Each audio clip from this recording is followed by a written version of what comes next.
네, 여러분, 우리 교과서에 나오는 사기의 한 장면입니다. 지금 홍문에 항우가 한왕 고조 유방을 초대한 그 장면입니다. 아직까지 이제 고조가 되지는 않았죠. 그런데 이제 이 유방이 위급한 상태가 되니까 번쾌가 달려오는 장면입니다. 번쾌는 굉장히 유명한 예, 장수였죠. 어, 상남자 스타일의 장수였습니다. 그리고 이 한왕하고는 동서지간이었대요. 그러니까 한왕의 부인 되는 사람의 여동생하고 이제 번쾌가 결혼을 한 거예요. 굉장히 이제 서로 뗄래야 뗄 수 없는 상황이죠. 제가 여러분 굉장히를 많이 쓰는 것 같지 않습니까? 이유가 있습니다. 이게 지금 굉장하기 때문입니다. 예. 잠깐 여기 보시면은 이 묘사를 한번 보세요. 세 번째 줄 끝에 여기서부터입니다. 이제 번쾌가 눈을 부릅뜨고 항우예요. 노려보는데 머리끝은 위로 치솟고 눈꼬리는 있는 대로 찢어졌다라고 하죠. 이런 묘사는 현대에 나오는 묘사입니다. 그죠? 무협지에 이런 묘사 나오지 않습니까? 지금 이때 이미 쓰였다는 겁니다. 예, 그 정도로 묘사를 이렇게 이제 생동감 있게 했다. 여기 좀 보세요. 뒤에 예, 넙죽절하고 사례를 하고는 항왕이 이렇게 말을 합니다. 돼지 다리를 내려주어라. 상으로 주니까 한 개 생돼지 다리를 주자 번쾌가 그의 방패를 이렇게 해놓은 뒤에 돼지 다리를 놓고 방패 위에다가 썰어가지고 그것을 먹습니다. 와, 이 후덜덜한 상황이죠. 예, 이 정도로 사기는 굉장히 생동적이고 인물 묘사도 개성 있게 이렇게 표현을 했다. 이런 것들을 여러분 우리 교과서에서도 충분히 확인을 하실 수가 있겠습니다. 자, 이제 이 서한 산문 다른 산문은 또 어떤 게 있었는지 여러분들 정론문 얘기를 좀 했었는데 그게 이제 책으로 만들어진 경우가 있어가지고 여기에 대해서 조금 말씀을 드려야 되겠어요. 이거 지금 너무 많이 나와요, 그죠? 그래서 사실 이런 것들은 그냥 보시면은 여러분들이 보시면 되겠고 대부분 보면 어떤 내용인가 하면 이게 이제 정론문이다 보니까 어떻습니까? 예, 자기의 어떤 사상을 담아내어서 특히 이제 어, 임금 지도자한테 진상을 하는 올리는 그런 글들이거든요. 그래서 육과의 신어 보면은 한나라 고조에게 진상을 한 부국 강병책이고요. 가희의 신서도 이게 이제 과진론이 이 안에 들어 있어요. 그죠? 그래서 이제 자기의 정치 사상을 담아서 사실은 이게 이제 윗사람한테 올리는 글이었어요. 자, 그리고 동중서의 춘추번노 이거 좀 중요합니다. 왜냐하면 동중서 같은 경우에는 유학 이론을 조금 특별하게 썼어요. 그러니까 유가 사상의 이론을 바탕으로 한나라 황실이 정당하다, 하늘로부터 천명을 받았다 이런 주장을 하거든요. 조금 이따 여기 대해서 약간 다룰 일이 있겠습니다. 거기 그때 좀 더 자세하게 말씀을 드리기로 하고요. 자, 그리고 환관이라는 사람이 염철로 이거 중요합니다. 예. 이거는 지금 보시면은 그 당시 한나라에서 그리고 그 이전에 진나라에서도 마찬가지였어요. 소금하고 철을 국가에서 전매를 합니다. 예. 그런데 이거를 과연 이거를 계속 해야 될지에 대해서 이 파별로 나누어서 싸움을 합니다. 논쟁을 벌입니다. 마치 이제 당파 싸움 비슷한 거죠. 그죠? 예, 그런데 보시면 이게 이제 여러 사람들이 말을 하다 보니까 한부의 대화체가 이제 조금씩 개량이 되어서 예, 토론문에서도 쓰이기 시작했다. 이렇게 보시면 되겠어요. 이게 이제 염철론이다. 보시면은 염철 그러니까 소금하고 철 이거를 계속해서 국가에서 취급할 것인가 그런 얘기를 한 거예요. 자, 그리고 환담의 신론 이 뭐 육과의 신호 환담의 신론 유향의 신서 뭐 신이라고 다 했죠. 왜 신자가 붙었느냐? 이때까지 자기가 뭐 있었던 일들을 다 보고 내 생각은 이렇기 때문에 새로 이제 거기에 대해서 좀 말씀을 드리고 싶다. 예, 다 그냥 그런 거라고 보시면 되겠어요.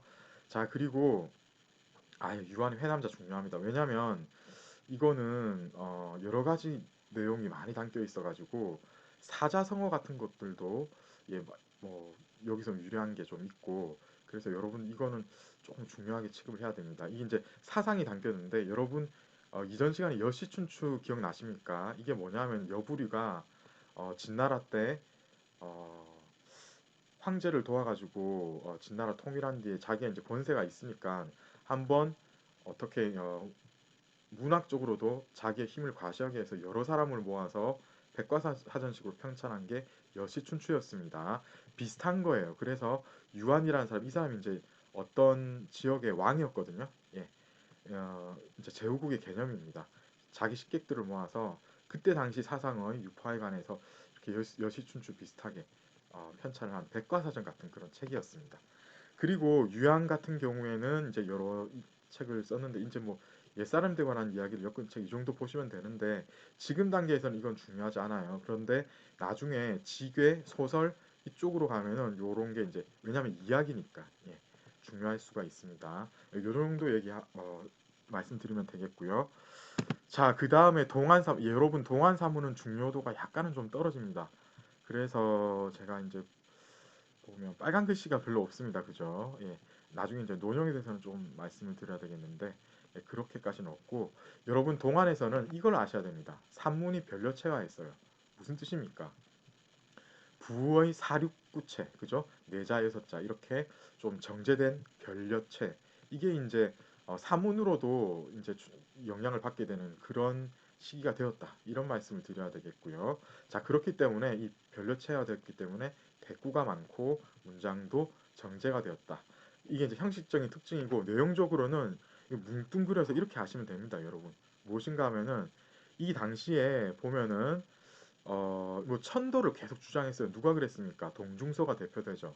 그죠? 춘추벌로에서 천도를 주장을 하면서 육아 사상을 뭔가 도참설 이런 데 결합을 시킵니다.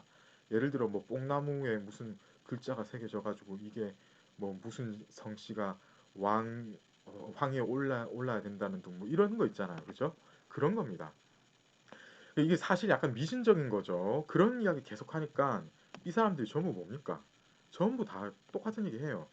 그거 잘못됐다.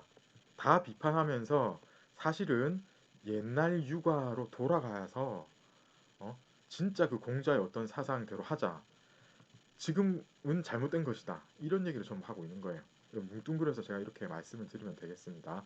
그런데 논형에 대해서는 제가 좀 말씀을 드려야 될 것 같아요. 이게 이제 우리 책에서도 약간은 좀 어떻게 보면은 이게 저평가되어 있는 그런 그런 어떤 뉘앙스가 지금 있거든요. 지금 보시면은 그 곡절이 있기 때문입니다. 여기에 대해서 먼저 이 논형은 굉장히 방대한 저작이다라는 걸 먼저 아셔야 되겠고 길다는 겁니다. 한마디로 엄청 길어요. 그런데 여기에 대해서 후대에는 이 시기 때는 고평가를 받았습니다. 예, 아주 고평가를 받았는데 왜냐하면은 뭔가 새로운 얘기를 계속 하니까요. 그래서 이제 고평가를 받았는데 나중에 송나라 되면은 이 왕충의 논형 같은 경우에는 이 공자 맹자도 한번 뭔가 태클을 한번 걸어 봅니다. 비판적으로 접근하는 게 좀 있어요. 여기에 대해서 완전히 이건 잘못됐다 이런 게 아니고 공자 맹자도 결국은 사람이 한 이야기인데 라고 하면서 얘기를 시작하거든요. 그러니까 비판적으로 들어가니까 송나라 때는 어떻습니까? 성리학 나오죠. 이제 교조화되는 종교화되는 이런 나라입니다. 그러니까 어떻습니까? 이런 식으로 얘기를 하니까 이게 무슨 이런 책이 다 있나? 안 좋은 거예요. 이게 안 좋아하게 되는 거죠. 이게 한번 우여곡절이 있는 겁니다. 이 쑥쑥으로 들었어요. 그런데 현대에 들어서는 공산주의 이론하고 맞는 부분이 있는 겁니다. 이 참 희한한 사실이죠. 이 마치 무슨 사이클이 있듯이 막 높게 평가됐다가 떨어졌다가 다시 올라가고 그런데 지금은 다시 약간 좀 수그러드는 경향이 있어요. 이제 왜냐하면 이제 공산주의 이론이 약간은 지금 조금은 문제점이 있는 게 아닌가 그죠? 여러분들이 공부해 보세요. 어쨌든 뭐 지금 최근 경향은 그렇습니다. 그 유물론이 20세기 초에 굉장히 높게 평가를 받으면서 그거하고 특히 이제 기론에 해당되는 거 요게 이제 비슷한 부분이 있어가지고 왕충의 논형이 굉장히 높게 평가를 받았는데 먼저 지금 보시면은 이 이전에 있었던 내용 있죠. 요런 거하고 굉장히 비슷합니다. 예. 이제 그거를 집대성에 따라 보시면 되겠어요. 천인가문설, 도참설 이게 뭐냐면은 아까 말했던 그 동중서에 춘추벌로에서 나왔던 그런 겁니다. 뭐냐면은 한나라는 유씨가 계속 이제 지배해야 된다. 뭐 그런 얘기를 하는 거예요. 그러니까 이런 거는 변형된 육아 사상이다 하고 거기에 대해서 이제 얘기를 시작한 겁니다. 논형에서. 예. 그러면서 이제 무의자연의 이치로서 이것을 반박하기 시작을 하게 되는데요. 이 무의자연의 이치가 구체적으로 무엇인가 하면은 기가 이루어져 나타난 생명체는 감각기관이 있어요. 그런데 하늘 같은 경우에는 이게 하늘하고 인간이 서로 감응해서 나타난, 그러니까 천명을 받았다. 어떤 특정한 인간이 하늘로부터 뭔가를 받고 계시를 받아서 그래서 이제 유씨가 계속 왕이 돼야 된다라고 얘기를 하는 것, 그건 잘못되었다. 왜냐하면 하늘은 감각기관이 없는데, 생명체로 볼 수가 없는데 어떻게 해서 이런 게 성립하느냐라고 얘기를 하는 겁니다. 알겠죠? 예, 대충 이제 요 정도만 하시면은 충분히 이제 되겠어요. 자, 그런데 여러분 보시면은 이거는 이제 제가 우리 교재가, 모든 교재가 다 그렇습니다. 장단점이 있습니다. 우리 교재는 굉장히 잘 쓴 글입니다.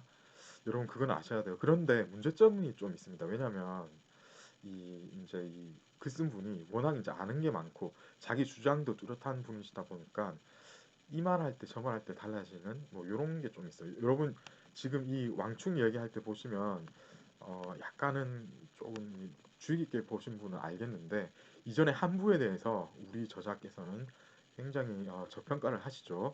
그런데 이 왕충의 논영을 까기 위해서 한마디로 한부를 좀 높이는 또 그런 전략을 좀 취하거든요. 그래서 약간은 좀 일관된 부분이 없다. 여러분 이거는 어떻게 받아들이셔야 되냐면은 이 이제 저자가 좀 자기 주장을 세게 말하다 보니까 뭐 그렇게 되었다, 이렇게 보시면 되겠어요. 그래서 저는 약간 이걸 순화시키고 싶습니다. 그러니까 지난번에 제가 계속 말씀드렸듯이 이 부분에서는 지금 우리의 저자도 인정을 합니다. 한부가 유미적인 부분에 있어서 어떤 문학적인 가치가 있었다고 보고 있거든요. 그렇죠? 예, 분명히 그런 부분이 있다는 겁니다. 자, 그리고 순수한 문학의 가능성을 왕충의 노령이 부정했다고 하는데, 그렇게 보기보다는 다른 글쓰기도 가능하다고 왕충이 봤다, 이렇게 보는 게 타당할 것 같습니다. 예, 자, 이 정도 하시고 이제 여러분 우리 가장 중요한 것 중에 하나인 방고의 한서를 얘기를 하고, 이 한서 뒤에 사기하고 한서를 비교를 하고 오늘 강의 마치겠습니다. 근데 이제 한서 같은 경우는 사실은 학계에서는 이걸 더 중시해요. 왜냐하면 고대 학술사의 중요한 연구 자료. 이 뒤에 음, 사기 한서 비교할 때도 제가 말씀을 드리겠어요. 한서가 왜 중요한지. 그런데 실제로는 문학에서는 특히 사기의 영향이 엄청납니다. 왜냐하면 사기는 문체 자체가 그 자체로 문학이기 때문이에요. 근데 한서는 조금 정확한 언어를 구사하거든요. 그래서 약간은 재미는 떨어진다. 예, 그런 말씀 드리겠고요. 우선 지난 시간에도 말씀을 드렸는데 반표가 이거 하려고 했어요. 한서를. 그런데 다 못합니다. 마치 무슨 평행이론 같죠. 예, 사기에서도 비슷한 게 있었어요. 그리고 실제로는 이건 방고의 한서 같은 경우는 방고도 완성을 못 해가지고 뭐 일부분의 완성만 이룬 상태에서 누이 동생인 반소가 정리를 하게 됩니다. 한서 보시면은 이것도 어마어마하죠. 예, 사기를 모방해서 사기는 130편, 여기는 100편으로 구성이 되어 있어요. 이거 사기 모방했기 때문에 기전체, 그래서 이렇게 나뉘는데 조금 다릅니다. 사기의 세가가 없어졌어요. 그리고 이 서 있죠. 이 부분이 지로 바뀌었어요. 예. 표는 그대로 왔고 열전 그대로 있고, 그죠? 이 제기가 이제 그 봉기에 해당한다, 이렇게 보시면 되겠고, 시기는 이렇게 다루고 있습니다. 그러니까 이제 한나라 때만 집중적으로 다뤘어요. 그러니까 한나라 때만 집중적으로 다뤘으니까 어떤 한 단대에 대해서 본격적으로 다룬 그런 중국 최초의 역사서의 로서의 가치가 있다라고 보시면 되겠고, 이것 때문에 뒤에 이제 24사 다 나옵니다. 예. 첫 시작이 한서예요. 예. 사기는 무엇입니까? 사기는 다 살핀 겁니다. 저 위에서부터 다 살핀 거예요. 근데 어떤 특정한 시기를 다룬 거는 뭐다? 시초가 한서고 뒤에 후한서 나오고, 예, 그 다음에 이제 뭐 구당서, 예, 수서, 예, 신당서, 뭐 계속 나옵니다. 이런 식으로 해서 24사까지 가게 되는 거죠. 그 시초가 한서였다. 이런 거 알아두셔야 되겠고요. 자, 이제 뭐 요거는 이제 조금 있다가 더 이제 말씀을 드려야 되겠는데, 사기하고 한서를 여러 번 비교하면은 처음에 이제 바로 말씀드렸죠. 기전체지만은 달라진 부분이 있는 거 여러분도 요거 좀 캐치를 해내셔야 되겠어요. 이거는 정말 중요합니다. 제가 이거 반드시 시험에 내겠습니다. 이건 좀 감정적이고 개성적이었어요. 여러분 우리 확인했죠? 요거는 학술적이다 보니까 객관적이고 충실해요. 예. 사실에 충실한 그런 반응. 요거는 좀 개성적이다 보니까 이거 사실 거짓말도 좀 있는 것 같아요. 제 생각에는. 예. 그렇습니다. 자, 그리고 이거는 질박하고 산만하고 기세가 좋아요. 근데 반면에 한서는 우아하고 대꾸가 되어 있고 따라서 이제 세련되어 있어요. 요거는 어떻게 보면 개인의 의견이 들어갔기 때문에 가볍고 얕고 생동적인데 이거는 객관적으로 사건을 보려고 합니다. 그렇기 때문에 무겁고 깊고 중후한 이런 일면이 있다. 굉장히 서로 반대가 되죠. 이거 아셔야 됩니다. 그리고 이 사기 같은 경우에는 지금 이 한서는 우아한 이런 이제 변려체로 썼기 때문에 동안하고 이 사기보다 중요시되는데 고문 이렇게 가볍게 쓰는 글씨체 있죠. 간단하게 쓰는 글씨체. 요게 이제 중시된 시기, 그러니까 송나라 이후입니다. 그때 이제 재평가를 받게 됩니다. 요것도 이제 역사적인 이런 평가에서 차이점이 있다라는 걸 아시면 되겠고, 이게 이제 보시면은 이제 교과서를 제가 그대로 인용을 했어요. 대부분 옛 기록에 근거한 것이나 때로는 잡된 이야기도 저술로서는 번잡할 수가 있다. 반면에 한서는 표현이 모두 예, 깔끔하게 되어 있어요. 그리고 사건이 매우 정확하고 빈틈없다. 왜냐하면 이거는 무엇입니까? 예, 객관적인 어떤 시각을 가장 중시하기 때문입니다. 그리고 이 더 많은 문학적인 성향을 보여요. 왜냐하면 뭐 이런 거 저런 거 다 다루고 개성적으로 문체를 구사하기 때문입니다. 반면에 한서는 어떻습니까? 조금 더 학술적인 어떤 면에 조금 뭐죠 이제 분화되어 있다. 좀 거기에 좀 맞는 글이다. 그렇게 보시면 되겠어요. 실제로 사기 같은 경우, 한서 같은 경우에 구사하는 한자도 굉장히 다릅니다. 여러분 나중에 전문적으로 보시는 경우에는 사기 연서가 얼마나 다른지 보면 깜짝 놀라실 건데 사기가 먼저 지어졌지만은 한자 자체가 굉장히 좀 단순한 글을 써요. 반면에 한서는 어떻냐면은 옛날식 한자를 씁니다. 이거 좀 이상하죠? 그래서 좀 학자들 입장에서는 한자가 더 흥미롭습니다. 왜냐하면 옛날 한자가 계속 나오거든요. 예, 그런 면이 있다는 거 말씀드리고요.